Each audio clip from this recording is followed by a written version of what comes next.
ကျွန်တော်ကတော့နှစ်တိုင်းအကြီးဆုံးနဲ့အရသာအရှိဆုံးမုံလာဥနီတွေကိုပဲစိုက်ပျိုးဖြစ်ပါတယ်နီလန်းကတော့တကယ်ကိုရိုးရှင်းပါတယ်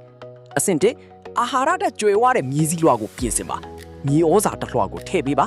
မုံလာဥနီရဲ့အမြင့်တွေကောင်းကောင်းကြီးထွားနိုင်ဖို့အတွက်မြေစည်းလွှာကို10လက်မကနေ12လက်မသို့မဟုတ်20ကနေ30စင်တီမီတာအနက်အထိရောက်အောင်တေချာဆွပြီးဖို့ပေးရပါမယ်